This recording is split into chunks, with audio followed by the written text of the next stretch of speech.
Paz Igreja, estamos aqui para mais uma aula da Escola Bíblica. Hoje vamos estudar então a lição de número 6, Unidade, Serviço e Crescimento.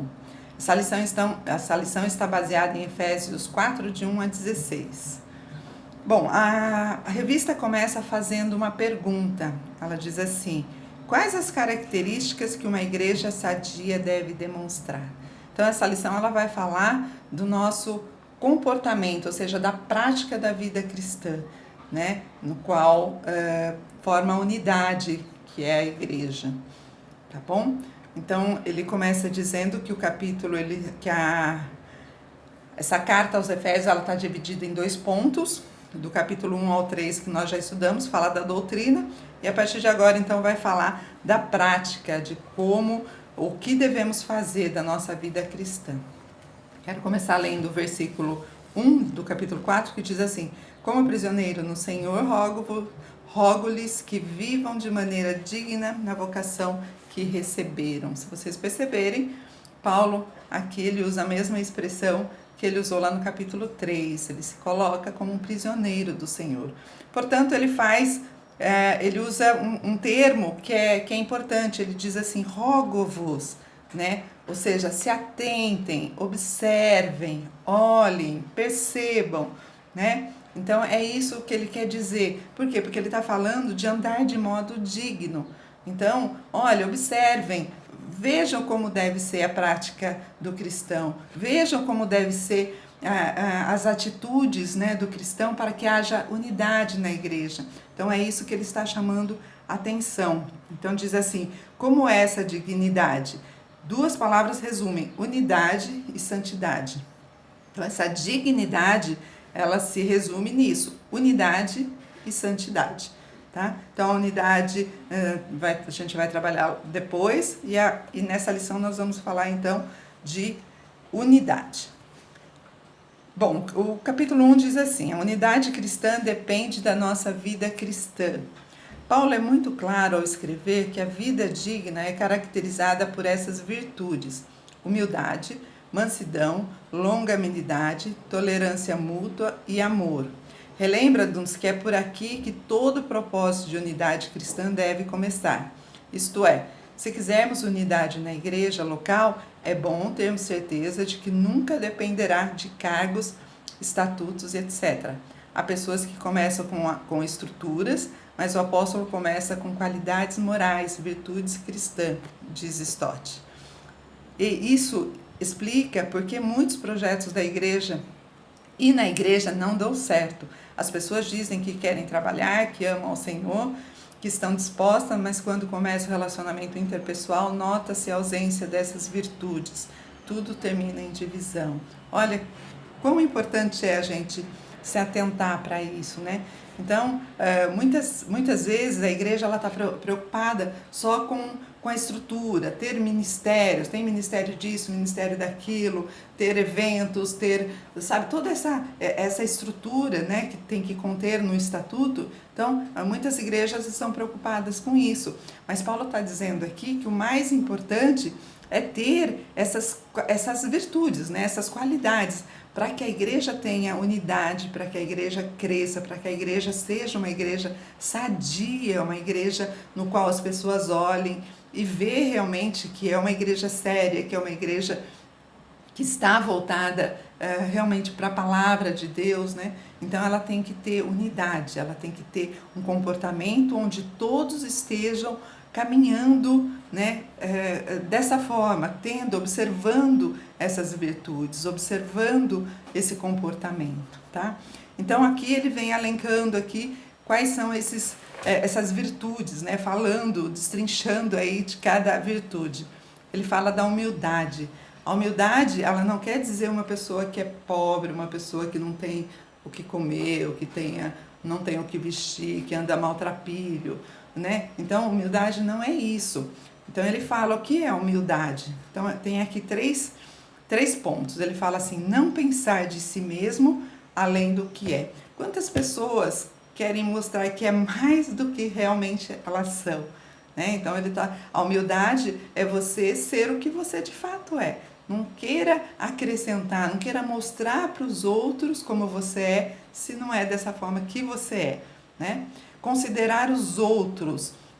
Ou seja, ele diz aqui, eu achei interessante, ele fala assim, alguém disse, você sabe tudo o que sabe, mas não sabe tudo o que os outros sabem.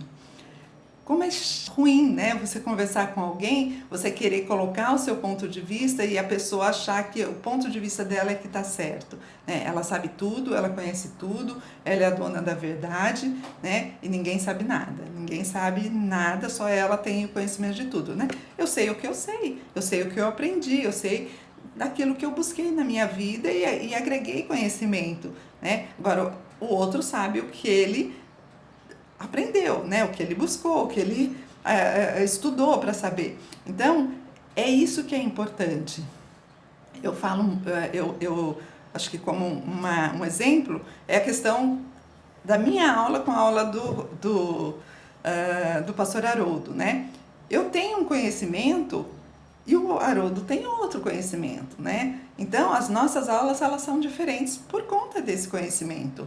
Eu não quero ser como ele, eu não quero que a minha aula seja como a dele, porque cada um tem um conhecimento, cada um tem uma forma de trabalhar e de compartilhar o seu conhecimento, né? Então, muita pretensão eu querer ser como ele. Às vezes eu até falo para ele, um dia eu vou ser como você, mas pelo conhecimento, eu sei que tudo isso é um caminho, né? Tudo isso a gente vai buscando, a gente vai acrescentando, a gente vai estudando. Eu tenho dito que eu tenho aprendido muito. Podendo compartilhar, é a minha primeira experiência nesse ministério. Eu sempre trabalhei com criança e trabalhar com criança é mais tranquilo, né? É um compromisso muito grande, mas é mais tranquilo nessa ministração da palavra, né? Porque você dá o leitinho mesmo. E aqui não, aqui a gente se aprofunda mais, aqui a gente tem que entender mais, né? E aprender mesmo. Então a gente vai trazendo esse conhecimento, a gente vai tendo essa experiência e conforme a gente vai entendendo, a gente vai compartilhando. Né? Então, eu sei o que eu sei aquilo que eu estou aprendendo, né? E eu vou crescendo dessa forma. E o Haroldo sabe da forma dele, do que ele aprende, do que ele tem aprendido, do que ele aprende.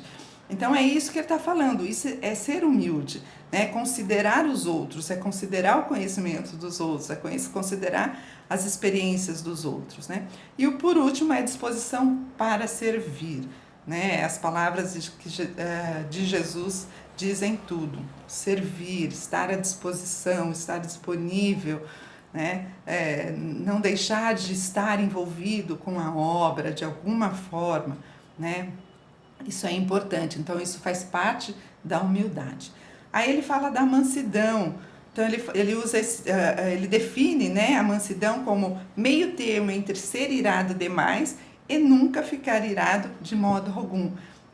Irar, mas não pequeis, né, diz a palavra. Então, não quer dizer que eu nunca vou ficar irado, ser manso, então eu vou, nossa, ser sempre, né, manso, entender tudo. Não quer dizer isso, né, mas quer dizer que eu não posso extrapolar. Se eu ficar irado, bravo, eu tenho que ter esse autocontrole, né, para que essa minha ira não venha trazer mal tanto para outras pessoas como para mim também. Então, ser manso é isso. É poder irar, mas ter esse autocontrole, ou seja, é aquele meio termo que ele diz, né? Irado demais e não irado, então ficar nesse meio termo. Então eu vejo isso como um equilíbrio, é ter o controle, né, de tudo. Então ele fala assim, o homem manso pensa bem pouco nas suas reivindicações pessoais, assim como o homem humilde pensa bem pouco nos seus méritos pessoais. Olha que interessante, né? Muito bom essa colocação. E o exemplo é Jesus Cristo.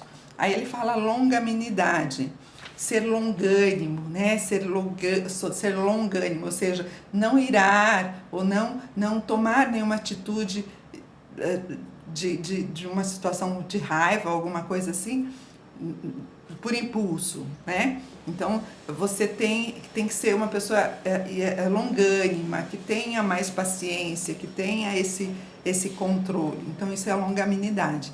Tolerância mútua, Nós precisamos ser tolerantes. A gente lida com situações muito difíceis o tempo todo. E às vezes tem até pessoas que caminham com a gente, que a gente fala, ai, não aguento essa pessoa, não aguento ouvir ela falar, não aguento as atitudes. Não aguento. Então, a gente tem que ser tolerante, né? A tolerância mútua é você tolerar, você faz parte, você é parte. Quando você faz parte, quando você é parte de algo, de uma comunidade, tudo, você precisa praticar essa tolerância. Amor é a base de tudo, né? Se eu amo, amar o próximo como a si mesmo, se eu amo o próximo, eu vou ter todas essas virtudes, né? Eu vou ser uma pessoa mais pacienciosa, eu vou ser uma pessoa mais humilde, eu vou ser uma pessoa mais tolerante, eu vou ser uma pessoa mais longânima, né? O amor. A paz. Então, preservando a unidade do espírito no vínculo da paz. Então, tudo isso traz paz. Façam tudo para conservar por meio da paz que une vocês, a união que o espírito dá. Tá? Então, todas essas virtudes, ela traz para a unidade, que é a igreja, paz. Muito bem, aí nós vamos para o item 2. A unidade cristã surge da unidade do nosso Deus. Tá? Em Efésios 4, de 4 a 6. Nesses 3 versículos, encontramos 7 vezes a palavra um. 3 vezes faz referência à Trindade. Um só Espírito, um só Senhor Jesus e um só Deus e Pai de todos. E os outros 4 vezes dizem respeito à nossa experiência cristã, que evidentemente está diretamente relacionada às 3 pessoas da Trindade. Vamos resumir assim. Então, ele tem aqui 3 itens. Ele fala assim, há um só corpo, porque há um só espírito, né? Há um só corpo. A unidade, a igreja. Então, o corpo que ele está falando é a unidade, né? Então, há um só corpo. A igreja ela não pode estar dividida. A igreja ela é um corpo único. Ela tem que ser uma unidade, ela tem que estar unida, né? Para ser corpo, ela precisa estar unida. No momento que ela tem divisão, ela não é um corpo. Aí ele fala assim, há uma só esperança, uma só fé e um só batismo, porque há um só Senhor. Bom, cremos em Jesus Cristo, fomos batizados em Jesus Cristo e aguardamos ansiosamente, né, pela vinda de Jesus Cristo. Essa esperança é pelo chamado. Nós já estudamos isso, né? Essa esperança. Então, há uma só esperança, a esperança da salvação, né? A esperança pelo qual nós somos chamados. Uma só fé, um só Espírito, um só batismo, tudo isso é no Senhor Jesus. Amém? E há uma só família cristã, que abrange a todos, porque é um só Deus e Pai, o qual é sobre todos, age por meio de todos e está em todos. Então, aqui ele fala realmente dessa unidade, né? Dessa unidade, porque se existe um só Deus, a Trindade é um só, né? Há um só corpo, há um só Espírito, há uma só fé, então tudo isso é a unidade da igreja.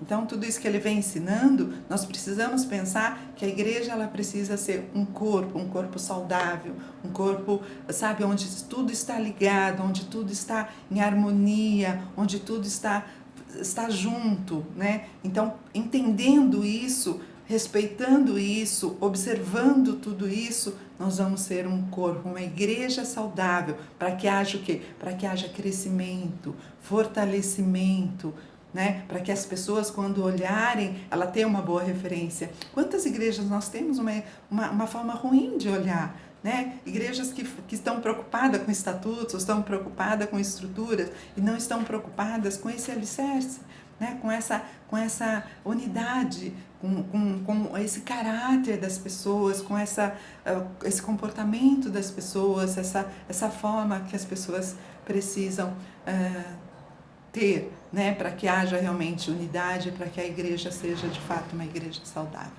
tá bom? Então hoje eu fico por aqui, espero que vocês tenham entendido, mas na aula a gente vai discutir mais sobre isso, tá bom? Então, obrigada irmãos, até mais, tchau, tchau.